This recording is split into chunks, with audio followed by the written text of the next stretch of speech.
Ruben Amorim is still fighting to keep his job at Man United despite having been given the backing of the ownership in recent days. Sir Jim Ratcliffe remains determined to back Amorim despite the poor start to the season and has dismissed suggestions he could be sacked in the immediate future. However, there is now a feeling that Amorim's time at Man United has come to an end following the result after a string of underwhelming displays regardless of the results. Former Old Trafford chief scout Mick Brown told Football Insider on 29 September that Amorim has no way back at Man United after losing the support of the fans. With the October international break looming, and several Premier League managers having been dismissed already, the boss could be next on the list. Following Man United's 3-1 defeat to Brentford last weekend, the boss has won just 9 of his 33 league games in charge at Old Trafford, with serious questions being asked.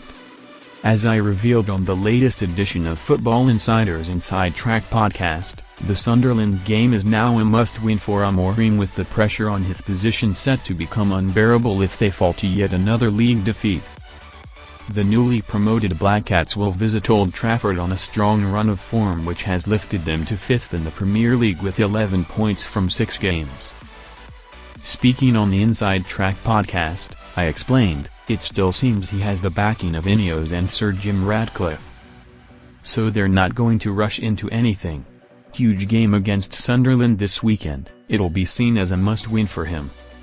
He really could do with a win going into that international break just to sort of ease any growing pressure on him, because if they were to lose, you'd imagine that pressure would be pretty unbearable heading into that international break.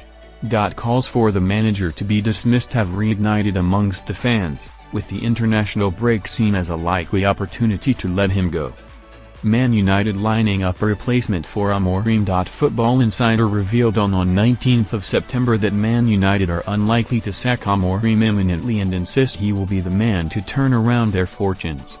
However, they have already begun assessing potential alternatives who could be available to replace him should they decide to pull the trigger. Man United have identified 3 top candidates for the job, with Oliver Glasner, Marco Silva and Gareth Southgate emerging as their top targets. While Premier League experience is not seen as crucial to their next hire, there is a feeling that the next boss needs to be ready to make an immediate impact. Meanwhile, Brown told Football Insider that Brighton's Fabian Hurtzler is on Man United's list, with a number of different options being assessed.